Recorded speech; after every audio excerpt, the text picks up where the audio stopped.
Hey folks, welcome to Myers Metal Detectors, located in sunny Tampa, Florida, where we sell nothing but fun and adventures, treasure hunting gear, and anything you can imagine for metal detecting. Give us a call, 813-237-1939. Happy hunting and dig deeper. Live from sunny Florida, it's Treasure Talk. Well, friends, welcome to Treasure Talk. And we're just about ready to get started, aren't we, Jeff? We are indeed. Okay, well, let me run through it then. Today's show is brought to you by your friends at Myers Metal Detectors, where we sell fun and adventure. And the views, thoughts, and opinions expressed here on Treasure Talk belong to the guest and member only, and not necessarily to Myers Metal Detectors, Jeff Monin, Phil Myers, or Jocelyn Myers.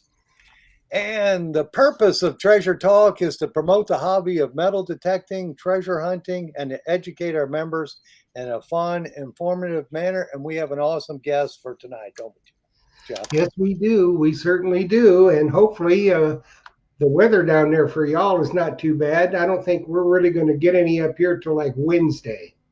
Yeah. We're supposed to get a bunch of rain.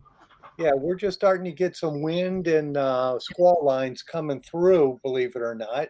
I know it's not supposed to come through, I think, till Tuesday, but I guess we're at the tip of it because the wind was whipping up a little while ago. I was afraid some tree branches were going to come down on my mango tree. But yeah, well, I've always got tree branches down. Yeah, I hate that. But hopefully it'll get rid of some of the sand on the beaches. Yes, and make so some more gold when I'm down there. Yeah, good metal detecting opportunities for sure. Move some sand, move the red tide out of the Pinellas County hopefully send it way north or disperse it completely. I don't think it's very bad now, but hopefully it'll just dissipate with all this cooler water rain.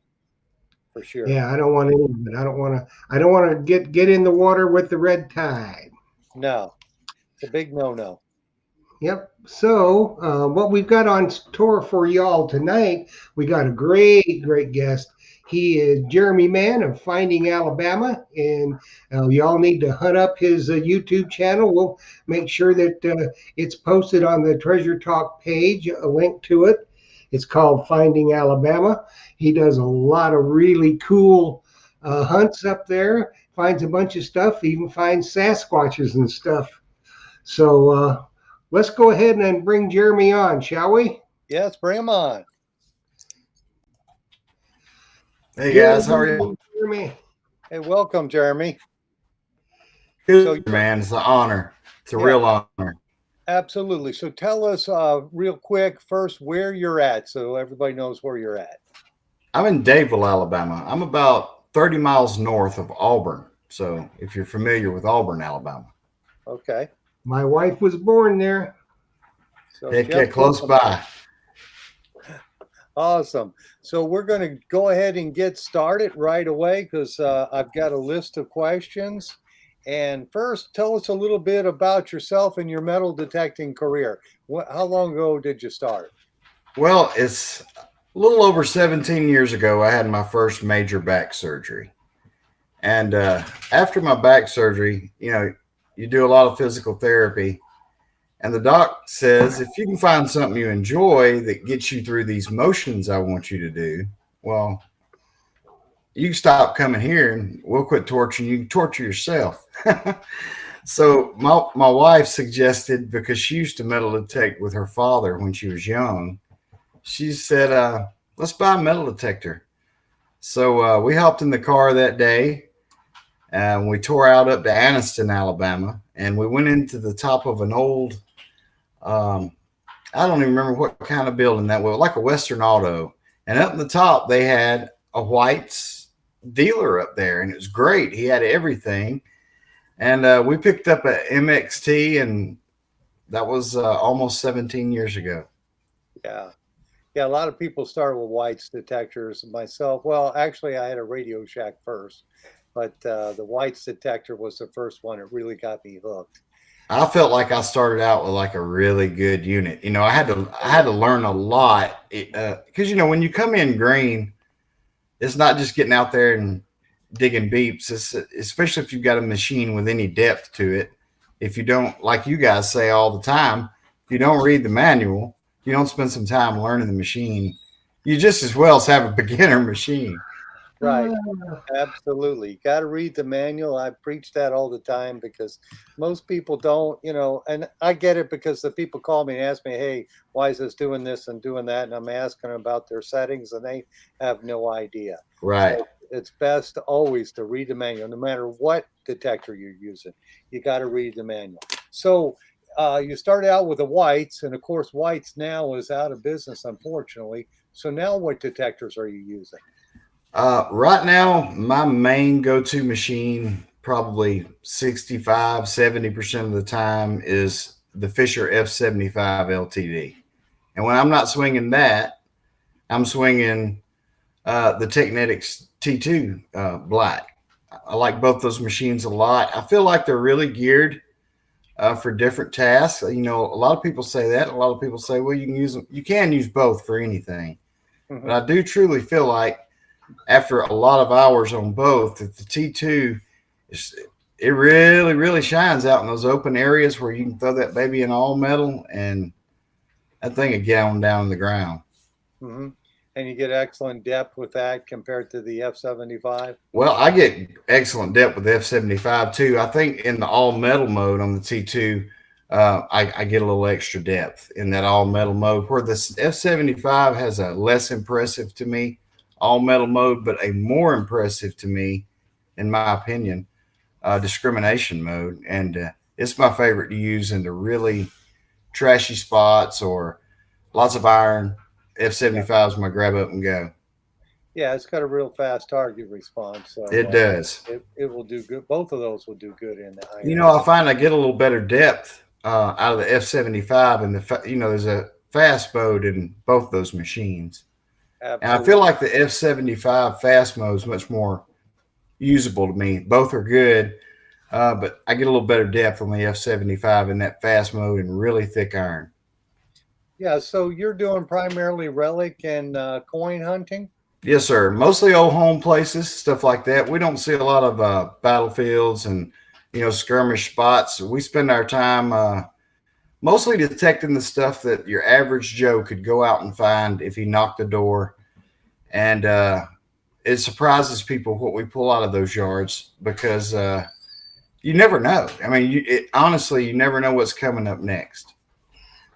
Well, people been losing stuff a long time. A lot of times when we hunt the houses and the yards, that's where you find the old toys from the kids was out there playing, and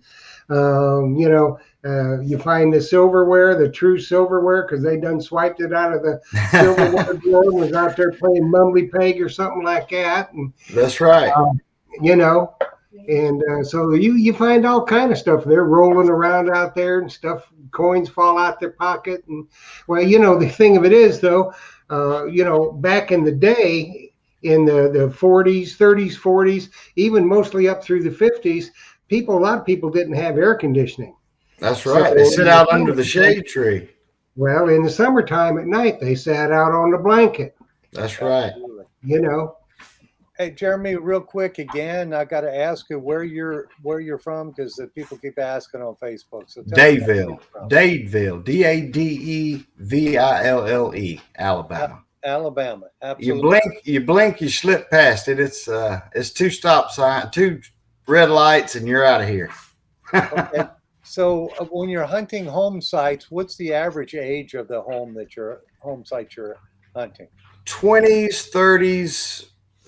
That's what we look for. 20s, 30s, 40s, even 50s, because everybody in 1950 that built a home had a pocket full of silver coins. Absolutely. And so we try to, and we even hunt some modern places that we find silver that people drop. Maybe the house was built in 78 or 80 even, and somewhere along those early years before the silver really got pulled out, it's everywhere. Right. And I think a lot of times you'll have a newer home built on an older home site. That's correct. Yeah, that happens here a lot. And plus, right here where I'm from, less than 6 or 8 miles down the road, we've got Lake Martin, Alabama, which has 900 plus miles of shoreline. And we're going to be, actually, I'd visited in the wintertime. Well, you know, now we've got several of the, like the Blue 3 Nemo. That changes the game. I don't have to wait for the water to go down every year. And we've started getting more into that some on the channel. And so we got rivers everywhere. We got more water that comes through Tallapoosa County than really any county around us, between the rivers and the creeks and the lake. And we're going to focus. Summer's always been a downtime for us, where we'd step back because it gets so hot. You know, it's like everywhere else. And the older I get, the less hours I can spend, you know, in the heat. So this water thing, I think, is going to work out really nice. Keeps us from having to go, man, I can't wait for September. Absolutely. Water, I think, is less taxing on your body, and it's easier to do. And I've watched one of your videos with the Nemo. So that's the lake that you're talking about. It's in your Yes, video? sir. Okay, cool. Now, what detector are you going to be using for that? We're using the 1280X Octonaut from Fisher on that one. Okay. And we took it out today, and it's the first time, other than my little test garden, I fool with everything in my test garden.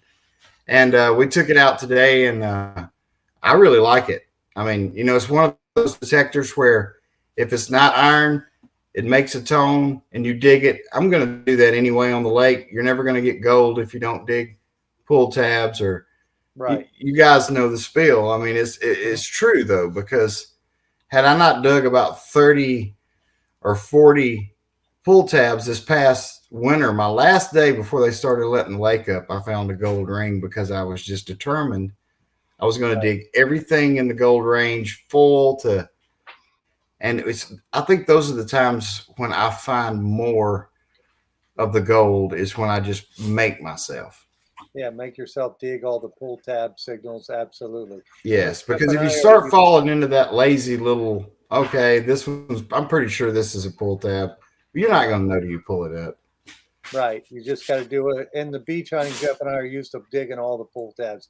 Anything that's not an iron signal, we're digging it. Oh, yeah. It could be real small gold. And I know with your Fisher detector, I saw a lot of the Fisher CZ21, which is very similar to yours. Has 3 different tones, and it's running dual frequency, so it handles the salt much better than the one that you have there. Right. Both of those are excellent products. Now, I guess you're in that lake, you're in freshwater then. Oh, yeah. Freshwater, 99%. We go once a year, sometimes twice a year. We get to go down to either Mobile, or this year we're going to Destin, and have a little vacation, you know. And I usually just stick in the sand. You know, I'm like most guys on vacation down there. I'm not getting neck deep. I don't have the. That's where the good stuff's at, though, right? That's right. Yeah, I don't have a good enough. My scoop I've been using for years. Like I say, I get to go like twice a year to the beach. I think I'm going to have to get down to see you guys and buy me a good scoop. Phil will send it to you. Yeah, hey, that's right. I'm just going to have to order me a good scoop from you guys so I can get neck deep in that thing. Yeah, we've got all the areas, scoops along there at Destin. You know, some other areas that you might want to do. What you may want to do in that area is ask them where Crab Island is. Okay, I think we're going there actually. That's a huge sandbar, and the boats just raft up there. Oh, and now wow. being out off lockdown now, you know, it's going to be wall-to-wall boats. Oh, and wow. They're partying. Now, you're going to dig some pull tabs and stuff. Oh, yeah. In the water, and it's probably, I don't know, you know, half a mile big sandbar. Oh, wow. Yeah. Yeah, so that you want to try that, and even shoot on down to Orange Beach. That's a good beach. Sure will. But you got to hunt in the water. Jeff, Yeah. Jeff Crystal Jenser is asking, where's all the flags at? Oh, my flags. Well, I took the ones out of the side of my head I had on last night. And my other flags, they're right there. You see them back there. So they're back there. Flags. Crystal. But yeah, anyway, we do stock all the scoops. We stock the stealth scoops, the RTGs, the T-Rex, all of the heavy duty ones that you can get. Uh-oh, what happened to Jeff? We lost him. We lost him.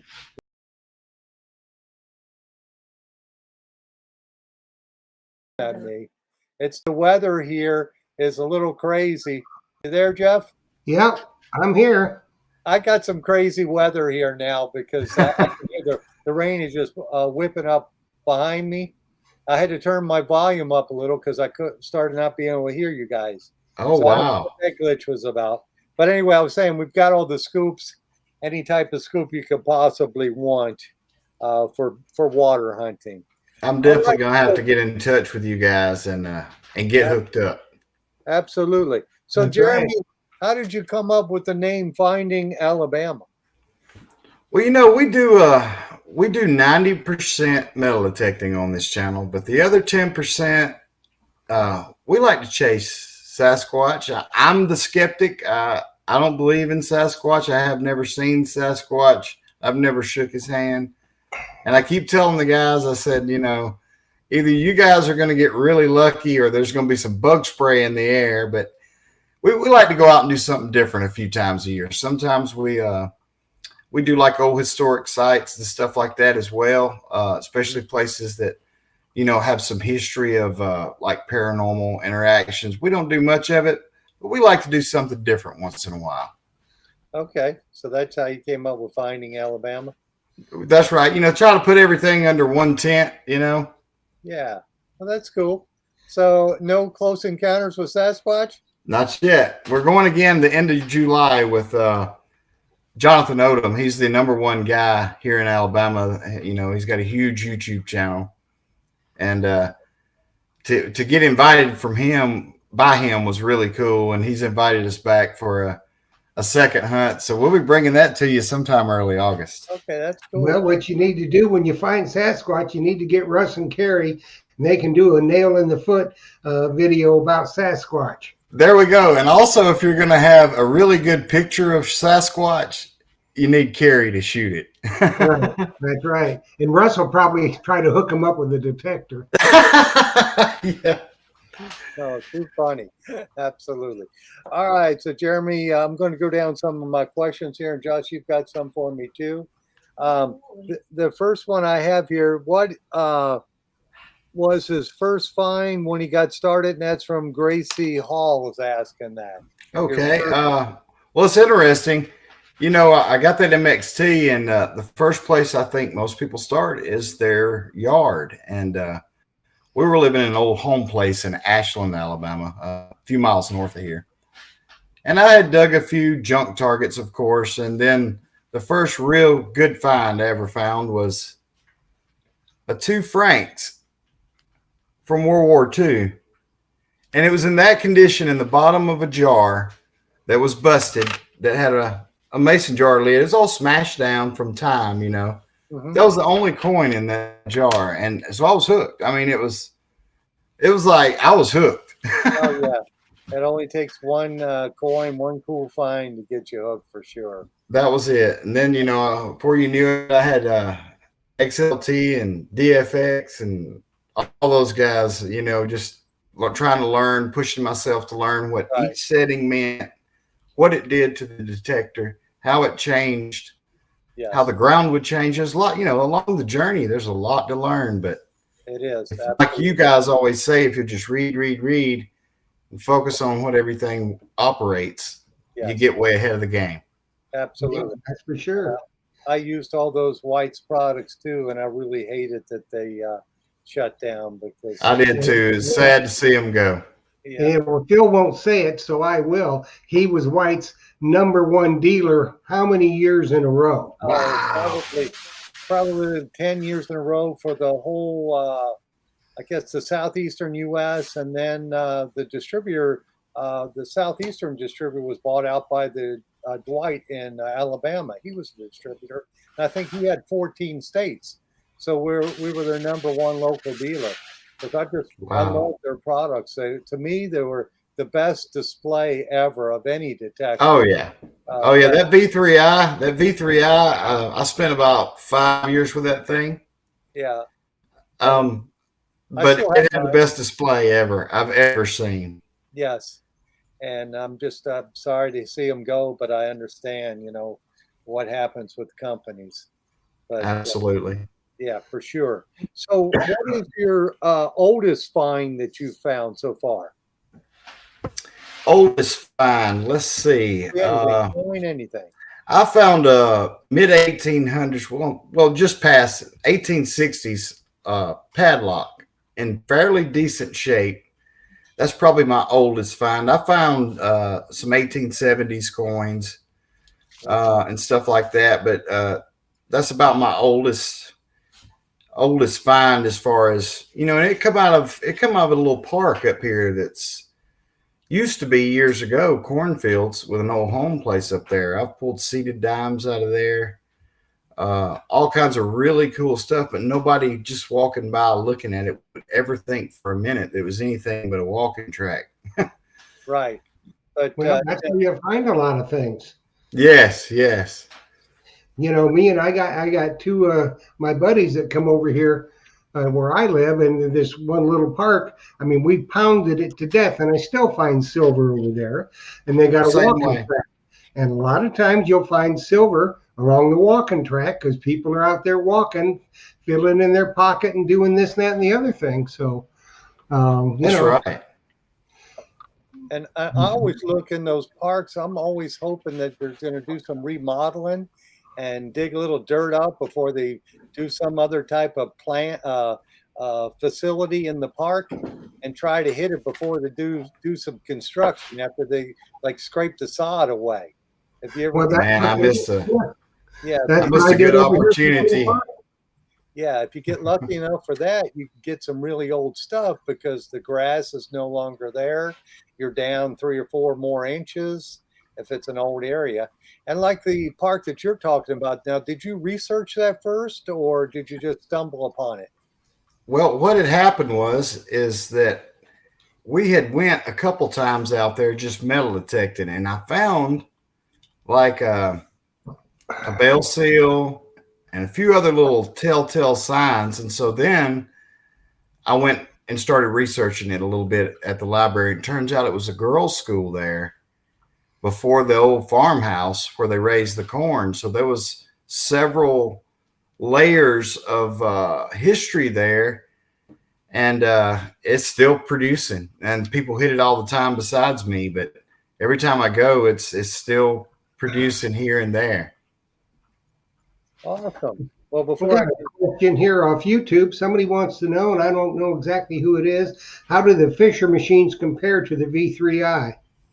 Oh, to me, honestly, the Fisher machines, I hate to say it too. Well, I don't hate to say it, but White's is gone, but the Fisher unit's just a lot better to me as far as some of that V3i took a lot of time. I spent a lot of time, a whole lot of time. And honestly, I got mediocre performance out of it most of the time. I feel like the DFX and back were the better detectors before that one. But definitely the F75 or the T2, to me, in my opinion, well outperform the V3i. yeah, Well, I'm still waiting for my Impulse AQ, and I hope, Russ, if you're watching, I hope that it's coming soon. absolutely. And of course, we're having Russ at the shop on the 17th of July. So you folks who are in the area, it's Saturday, it's all day event. So hopefully you'll be able to make it. And Oh, that would be cool. yeah, we're going to be looking at the new Fisher Impulse AQ too. So, and we should be able to do some pre-orders for that too if you decide you want to get it. Heck But yeah. back to that White's detector, I like the XLT better than the DFX. Absolutely. Every time. If I could reach for one, it would be the XLT or the MXT. I liked them both so much. Especially for relic and coin hunting. Yes. And what I noticed with that they're single frequency, and Mhm. with my V3i running 3 frequencies, I would often run those in single frequency to get similar results. Me as well. I would do the same thing. And, in the back of your mind, you're going, well, at least I do have options. I like having options. So But your Fisher product is a single frequency, and I think Yes. that's why it shines.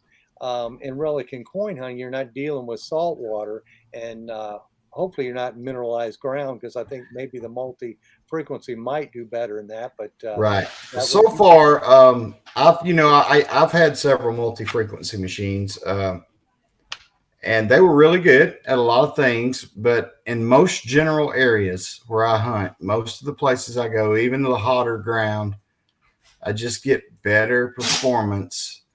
And I can take anything I want. My wall's full back here. There's right. Absolutely. different brands. I take what works because time is something that's really valuable to a metal detectorist. It is. And it takes a lot of people a long time to figure out the biggest thing you can do is spend your time wisely, because that's where you're going to get your return. Right. Absolutely. And I think for my time, the Fisher product is it just kills it. It just kills it here, It's an excellent product. And before we go any further, I want to say a big shout out to Lem Braun from the Philippines. He just messages Jocelyn on Facebook. So, hey, Len Braun, glad you're here.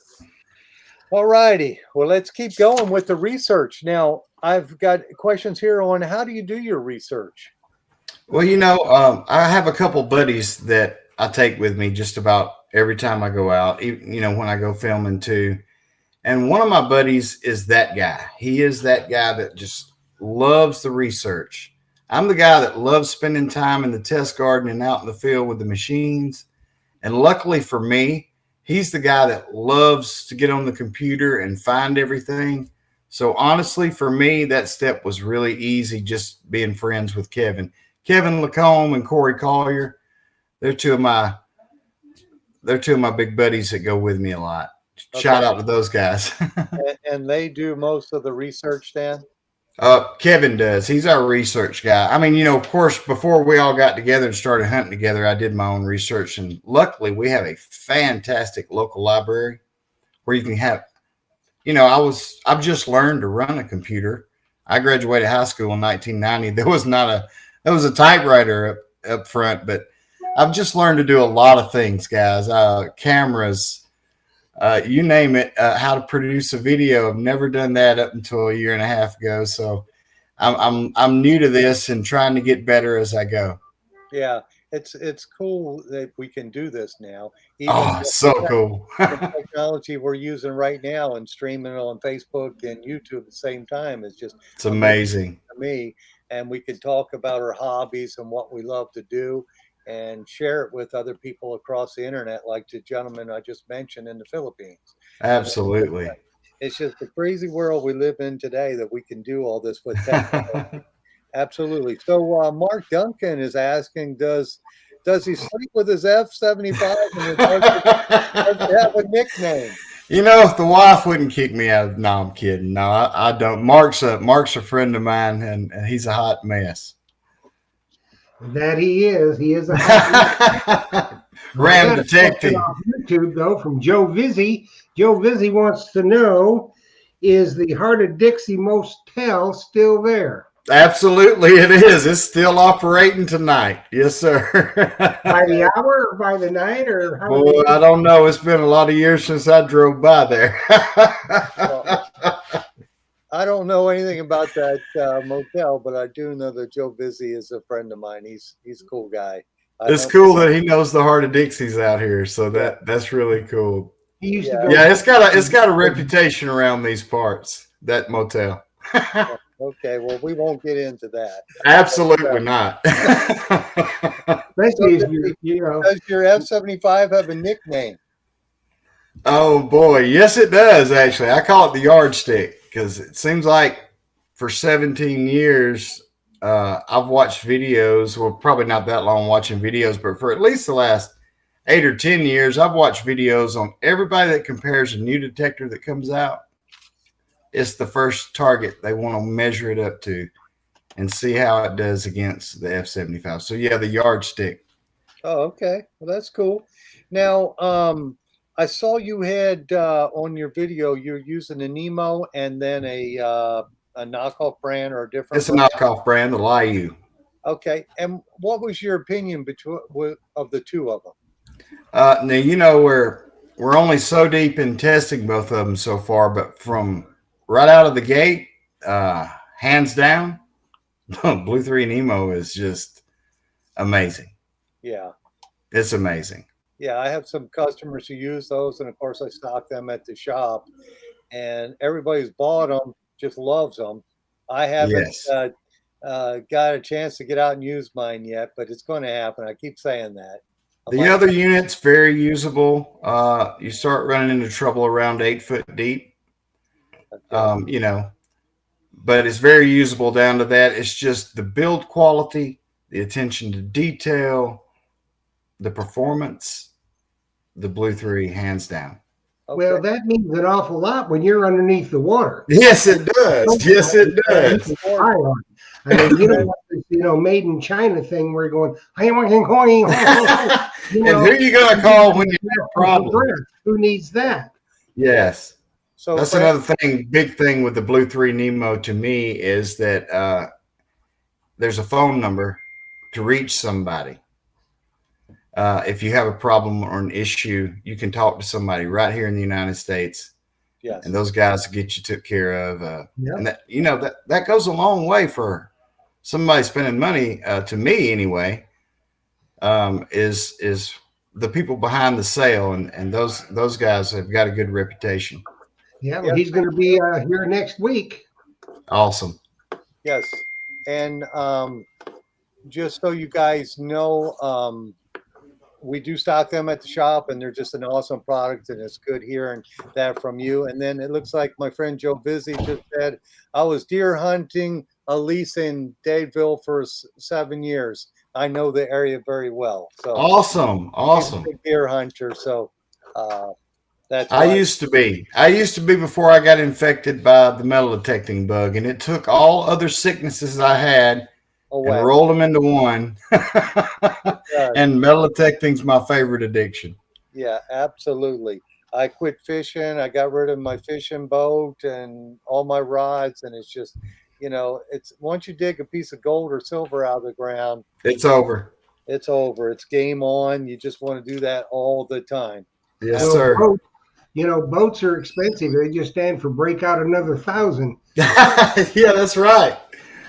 Now, if somebody wants to know about the time details for the 17th Fisher Days, it's a shop. Okay, we're going to start at 10:30, and hopefully we'll be done at like 3. So I hope we can last that long. Well, if people are in there spending money, you'll stay open as long as they want. That's right. Yes, absolutely. For sure. So it's going to be a good event, and we're going to have fun there, and Russ is going to be there. So it should be a good time, and we'll have the new detector, and everybody will be able to take a look at that and hopefully place an order for it. Awesome. I hope I get to make it down. And we're going to have a whole bunch of Fisher swag to give out that day too. Yeah. I love that Fisher swag. Well, I tell you what, Fisher has stepped up. He sent me a whole big box of it to take down there to give out. And, they make sure that we've got a lot of swag to give out on the show, too. So hats off to Fisher. My Fisher hat off to Fisher. Yes, absolutely. Hats off to Fisher. And we're excited to have them in the shop. So, and the date is July 17th. Yes, it's a Saturday, and it's going to be a good time. So if you're anywhere in the South Florida area, make plans to stop in for sure. All righty, so let me keep going down my list here. And Rick Lanacre saying, Mark Duncan, and is it true that the fat fool kissed the F-75 at the Red Treasure Shootout in Oklahoma? This is the truth. This is the truth. He's been known to do a lot of things. Yes, sir. We got it on film, so it really happened. All righty. And then the next one is from Mark Duncan. He says, ask him why he likes his pinpointer mounted to his roof layer. Well, like I say, I've had several major back surgeries. And I use my shovel as an up and down. And that way I'm not fishing around for my pinpointer. It's right there on the front. I can grab it straight out of the sheath, use it, I don't never forget to stick it right back in my shovel, right back over my shoulder. Yeah. So yeah, it's a time saver, and you use your shovel to help you get up off the ground. I do that all the time. Now, are you Absolutely. using the Excalibur shovel?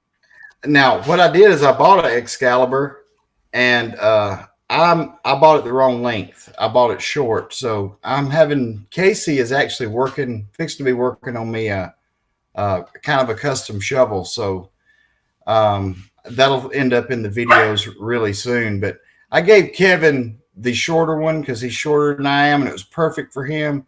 And he just loves that shovel. His pain.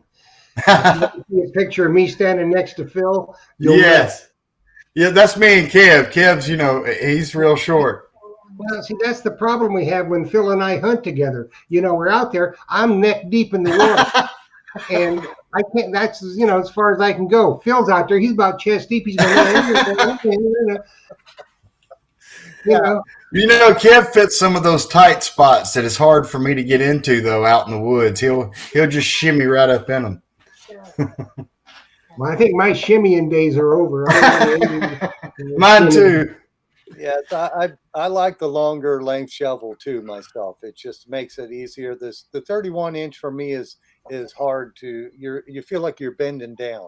Yes, I don't like that feeling. So that is nice that he makes those two different sizes. Yes, but a great shovel. It's a great shovel. We've tested it for several months now, and it's just been. I'm getting one. It's a little different shovel I'm getting, but I love that. That Cirque is the one I got. Okay, cool. Hey, I got to cut in here real quick. The Fisher Days is July the 17th, so it's Saturday, and of course we're going to start at 10:30. And that was Dawn Serena was asking that. And what else was she asking?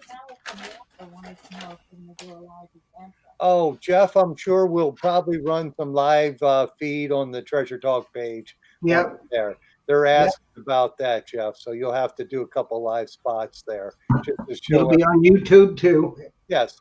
Cool. Easy enough. So that's answered.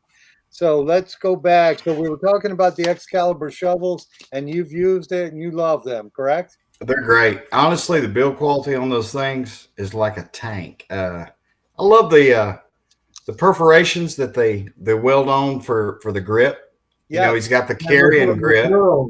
It's great. Your hands don't slip down it. Right. It gives you a good solid hold to the shovel. I love it. Like I say, I'm definitely getting one in my size. Yeah, I need to get me a hand digger too. Yeah, those hand diggers are really nice. They're really nice. We stock them, although we just had some thunder roll through, but we stock them at the shop, and so far all my customers just love the Excalibur shovels. So if you're in the Tampa Bay area on the 17th, you can look at those too also. And also, if you've got questions, call the shop. Phil will talk to you. He'll help you out because Myers Metal Detectors stocks quality. Absolutely. And the neat thing about Casey's company is I can actually get some product. With this COVID thing, that has been my biggest problem is getting product from manufacturers. Right. And you wouldn't think that, but that's been my biggest problem. Shovels, everything. That's how wow. I cross Casey. Actually, Jeff had given me their name, and it's just worked out perfect. I have some inventory because if you have a store, you live and die by your inventory. If you don't have inventory, you can't sell it. Yes, and you got to pay the bills. So it's nice being able to get that. So I'm real appreciative of Excalibur Tools being able to get me my orders out fast too. All righty, so let's go down my list here a little more because it looks like we still have some time. Yeah, we got plenty of time left. Yeah, we got plenty of time. Tell us some differences between your Technetics and the F75 detector, and when do you use each? Okay, what I run into seeing main differences between them, they operate on the same frequency, is customization on the F75. The T2 has built-in processes, that are already built into the program. So in other words, you can't change the tone. It's locked in, if you decide you want a different tone, you end up in another process, which is fine if you know how they act, when you're out in the field using them. I use 4-tone mostly on the T2 because it's really fast and it's very deep. But the F75 is a lot more programmable. It's you can put any tones with any process. I run in jewelry a lot. I run in the fast mode. I seldom run in any of the other modes. I don't use boost mode much. And I find that if you overpower the F75, if you crank it up really high, you can miss a target because of that, especially a deeper target. If you back it down, you'll hit it every time out in my test garden. I could show people that all the time, and they can't believe it. Do you find that when you overpower the target, starts making bad targets sound good? Yes, it does. That's what happens is you get too much sensitivity in there. It's kind of like I had it explained once. I read in a magazine this basic idea where, when you're driving a car and it's super foggy out and you cut on your high beams, you really can't see anything. But you can cut on your low beams and you can see good. You can drive. Same kind of thing with the F75. A lot of times guys want to crank it all the way up, and a lot of times you're cutting your own foot off doing that. Seldom do I run over 79. Yeah, because I think that it throws so much power into the ground and hits the target, and it just it starts making bad targets sound good. So Well, your VDI is a lot better and more dependable at a lower setting as well. Right. You're still getting plenty of depth with that machine. Yes. And then also, too, the other statement I always tell people is the deeper your target is, the less accurate your display is. Absolutely. That's with any detector. That's the truth with any detector, multi or single frequency. Right. Absolutely. Deeper, the less accurate. So those deep targets, sometimes it's best just to dig them. Yep, that should be the top of the list in most detectors' minds. If you're not doing it now, dig it. Yeah, dig those deep targets no matter what. Yes, sir. Be as accurate. If you get it going in one direction, a decent hit, in the other direction, nothing, or a bad hit, just dig it. Dig it anyway. Absolutely. Yeah, for sure. All righty. So let me keep going down my list here. Oh, tell us a little bit about your family. Do you have them hunt with you in this hobby? And well, the wife got me started. She still metal detects. She went out with me to the Red Dirt Shootout in Oklahoma, and she come home ready to start her. She said, "I'm going to start my own channel. I'm going to be metal detecting." I said, "Well, honey, I got your back. Go for it." I said, "I'll support you 100%. So I'm kind of excited to see what kind of content she puts out, but I know it'll be good. Okay, awesome. Now, one of the questions was, how do you like the new Fisher water detector? Have you used that new one? See, I haven't got to put my hands on it yet. Okay. I've used it in the test garden. Okay. Are you talking about the which one are you talking?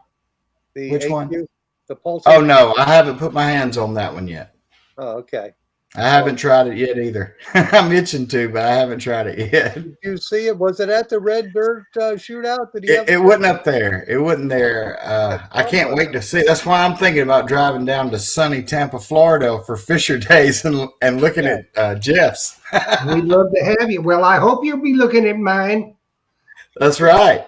I had seen Sean was in, and he showed me his probably about, I think, 6 months ago, and him and his dad had just been hunting, and he found a real nice gold ring with it. So, oh, wow.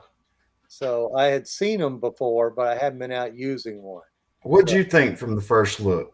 From first look, it looks real good, and being that it's a pulse and it has discrimination capabilities, I think people are going to like it.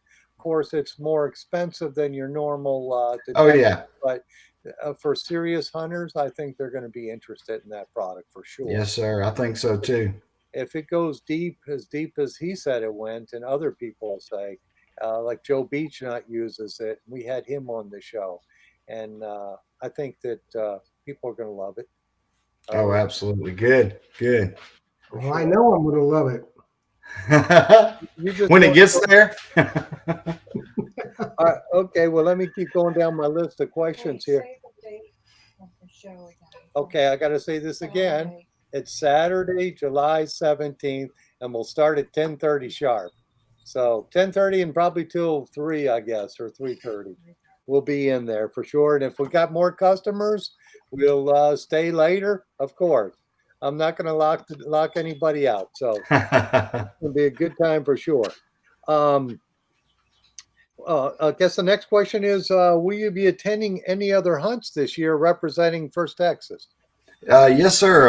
Going to be up at Digstock in October. Okay. Going to be up there. That's going to be big and cool. The red dirt was my first, and it was great. Can't wait for Digstock. Yeah, that's a big hunt, and we had them on the program before. And yeah, people have bought tickets already for that to head up. Right. So that's awesome.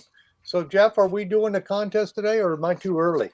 No, I think I was just about ready to do that. There we got our little tickaroony going.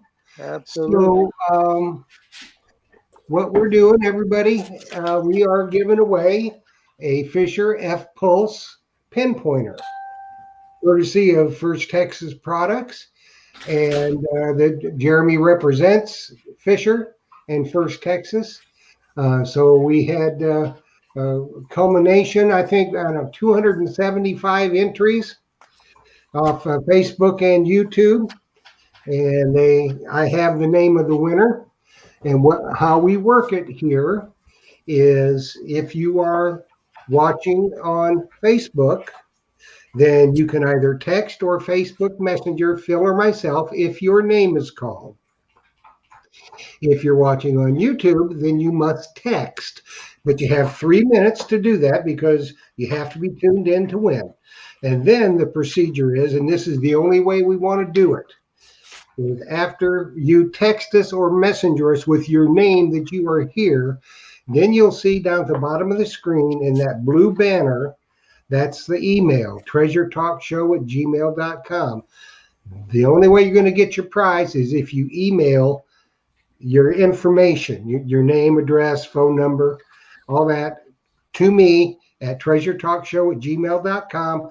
I get it to whoever's sending the prize out, or if I'm sending the prize out or Phil's sending the prize out, that's how you get it. So I'm going to announce the name. You'll have 3 minutes to either messenger or text. The number's going across the bottom of the screen.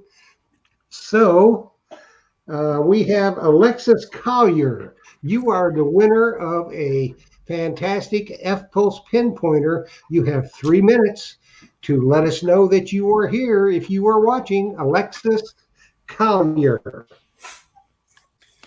All right. Now, Jeremy, you had used, I'm sure, other pinpointers. Now, you use that F-pointer? Yes, sir. I use the F-Pulse now. F-Pulse. And what's your opinion on that? Well, it was one of the few pinpointers I could get to use. I think everybody and their mama bought a Simplex, and I joined in on that. I got a Simplex as well, but it's the only thing that would work with that machine for me. And when you use it with anything, it works. It doesn't matter what machine you pair it with. You can adjust it to where it works. It does good from what I hear. Also in the sand at the beach, from what I understand. Well, if it's a pulse, I imagine it wouldn't be affected by the salt at all. So yes, it should do excellent. I never take my pinpointer to the beach. I know I have friends who just love them on the beach, but I'm getting older. But I got a scoop for. Less bending down if you just slide that foot around in it. Yeah, you put that scoop in the sand and lift it up to you. And you don't have to get on your hands and knees to use the pinpointer. But I have friends who swear by them. And there are days that I probably wish I had my pinpointer when I find that 16th of an inch rivet, the head off of aluminum rivet. And it sounds like gold, and I can't find it. And keeps going through the scoop. And then I got to get on my hands and knees. Oh, yeah. When it gets small like that. Yes. It's just like a tank. It's built really good. That goes a long way with a pinpointer, because you can have a good pinpointer if it works for a year and you're replacing it. Well, I like one that's tough too. I want it to work good. I want it to be tough. And that one just checks a lot of boxes for me. Yes, absolutely. We're rough on equipment. We don't mean to be. We really don't. I think all of us are as detectorists. It's the nature of the game, and we're rough, especially on pinpointers. You know, sometimes it's a pry bar, sometimes it's not literally, but you know how we do sometimes in the heat of the moment. Yeah, you're digging a hole with your pinpointer, and I've been there. Yeah. And you're not going to beat it on depth. I don't think Alexis is tuned in, Phil. Have you heard anything? Let me just check to make sure. And no, I didn't get a message. So okay, her time is up. Did you have more questions, Jess? So we got another name, William Crow. If you are watching, you won the pinpointer, my friend. Yes, absolutely. William Crow. You got 3 minutes. All right, here's a good question. When you have a home site that you're detecting, how long do you hunt it? Your average hunt length? Usually I'm about 3 hours because, like I say, a lot of back issues. And I go now. If I got a guy digging for me, like my buddy will dig for me some days when we go. We'll dig a lot longer because all I'm doing is swinging. And we'll dig till he gets tired. But most time for me, I'm about a 3 hour turn. Now in the cooler weather, I can go longer.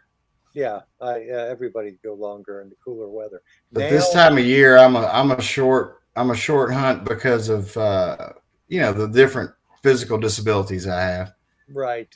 This time of year it's so hot, it's kind of hard to do ground and relic hunting. We don't anymore. We quit trying, because we start getting a little older, and it seems like it taxes you a little more too. Yes, it does. Like this time of the year, unless I know a builder is taking a house down or something, and it's real close by, I'm not going to do it. But if it's close by, then I'll probably hit it for a little bit and then go home. But on your, what is the average size lot that you're detecting? It varies. Some lots will be half an acre, and other places be a farmhouse or something with 200 acres. A lot of times we get to hunt the pasture property as well, and that a lot of times turns out really interesting. When you get out there, you never know what they drop, planting fields and everything else. We run into a lot of stuff out in those fields. Okay. All right. Now, I asked everybody this. Have you found the gold coin yet? Man, it is still on my bucket list. Okay. It's still waiting for me to find, maybe this trip to Florida this year. Yeah, you'd probably have to go to the East Coast to find that. Oh, okay. I guess I have seen some gold coins found here in my area, but it's just like a real rarity. Well, maybe I'll get real lucky, and some guy that found one on the East Coast dropped it on the West Coast. Yeah, you might find on the West Coast in jewelry, like on a pendant or a ring. You could find. You never know. You just never know. Absolutely. So, Jeff. Okay, I haven't heard anything from William Crow, so he's out. Have you got anything, Phil? Let me just make sure. No, nothing came through. Okay, John Waldrop, you got 3 minutes. John Waldrop. And if you don't make it, then I don't know. Yeah, so John might be the lucky one. He might be. What was the last name, Jeff? John Waldrop. I can't hear him. He faded out. I couldn't hear. Could you hear that? John Waldrop. Waldrop. Okay. Yeah. You must be Read getting, my lips. No. you must be getting some storms out there, Jeff, because you're fading in and out. So I think it's you. Oh, is it me? Could be. Yeah, probably. Could be. It's the storm is getting closer now. Absolutely. We're closer to the storm. There, looks better now, Jeff. We got you back. Yeah, he's back now. Oh no, I think he froze. Oh goodness. Yeah, so it looks like we're gonna have a tough time giving out one of the best pinpointers on the market. Right? That's crazy. I could use that. I should have put my name in that drawing, Jeff. There you go. I never do that. Kimberly Freeman. Yeah. Okay. Hey, and all the Well, people. everybody's telling me it is me. It is me. It is me. Hey, you know. Jeff, Yeah, somebody just typed in Signor Gelati. a whole bunch of people. That's the Italian there. Huh? All righty. So anyway, let me keep going on my list.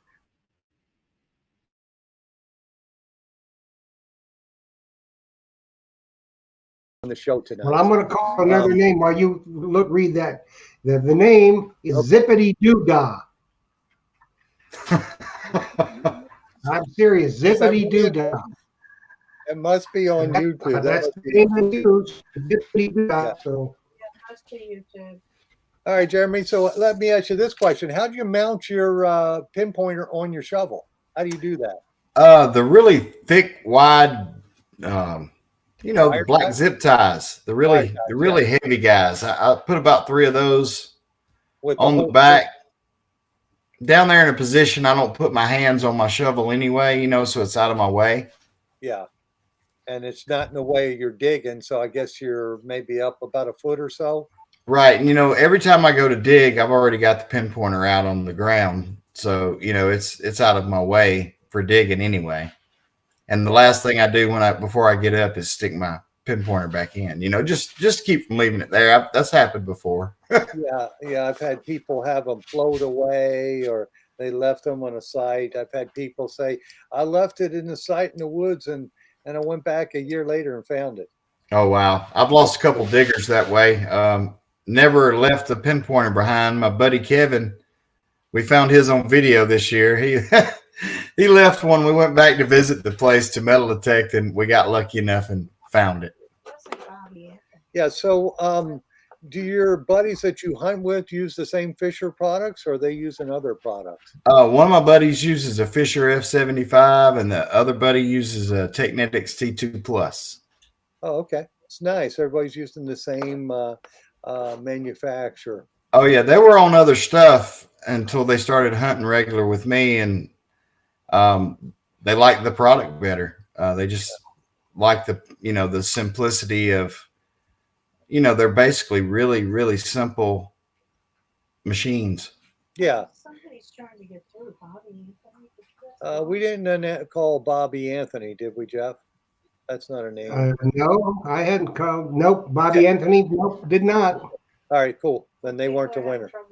Yeah, I think people probably having trouble tonight. Maybe it's my internet. I've got somebody up here with a phone number, 918-884. If they have to put their name with the phone number, we won't know who they are. That's right. Yeah. And the only way they're going to win is if they text or messenger. Yeah, so you better put your name with that phone number if you're the winner. She said, or he said, sorry. Okay, I see a thing come up. A Facebook user says John Waldrop is here. Well, John, if you want the pinpointer, you better text or messenger, either Phil or myself. That's the only way you're going to get it, man. Yeah, do it fast. Before I think, was he the last name we had? Yeah, well, Zippity Doo Dah, but John was before him. Yeah, so if John does it, you got it. So do it quick, my friend. Yep. Okay. Jocelyn just got a message from him that he is here. Well, I see the message, but it just, saying you're here on Facebook does not win the prize. You got to text it. So yeah, that is the rule of the day. There you go. It's so tough running these contests, isn't it, Jeff? Sometimes it is, All kinds of fun. Well, I enjoy this program, and we're almost out of time, aren't we, Jeff? We almost are. Yeah, it looks we're getting close, real close. Yes. So, Jeremy, I wanted to thank you for coming on today and sharing your wisdom on metal detecting and treasure hunting in Alabama. And I'm glad to see you're repping for Fisher or First Texas Products, which they make Bounty Hunter, Mine Lab, or Bounty Hunter, Technetics, and Fisher. I stock the Fisher products in the shop, but if somebody wants a Technetics product or a Bounty Hunter product, I'm sure we can get it for them. Man, it was sure great of you guys having me on. It was awesome. It was great to see you guys, meet you guys, and hope to meet you in person soon, maybe down at Fisher Days. Yeah, that would be awesome. That'd be great. We That would be great. Yes, we So would. what about the Versace hat and shirt from last night? Yeah, did we give away that hat and shirt last night, Jeff? Or Yes, it's all taken care of. We've already done that, folks. So that's already been given away. So Jeremy, again, I want to say thank you. Jocelyn, thank you for handing me the questions. And Jeff, thank you. And my rain here is starting again. So somebody's texting Jeff now. Yeah, they were calling, but I don't know who it is. Anyway, Jeremy, thanks so much for joining us tonight. Your wealth of knowledge, and I'm glad the Fisher products are working out for you. They're great, great products. Now, next week on the show, we will have Blake, the president and inventor of the Blue 3 Nemo. He's going to talk to us about the Nomad that goes a lot deeper, like 15 feet deeper, I think. And how do you do about pre-ordering? And we'll learn everything about the Nomad. And then on the 26th, y'all are going to be in for a very, very rare treat. We have 3 of the best, the greatest women detectorists in the world on the show. We're going to have the Diggin' Canuck. And you're familiar with her. She's one of the best of the best. Liz. Really dirty hands. She is one of the best of the best. And the Mermaid Treasure Hunter. Cricket. She is one of the best of the best. So if you want to learn some good techniques and stuff, make sure you tune in. It's going to be a barn burner of a show. With that being said, we're out of here, Phil. Thanks for everything. Jeremy, thank you. Thank you, And we'll see gentlemen. y'all. All right. Have fun. Happy hunting and dig deeper. Yes, sir. That's for sure. We'll see you guys.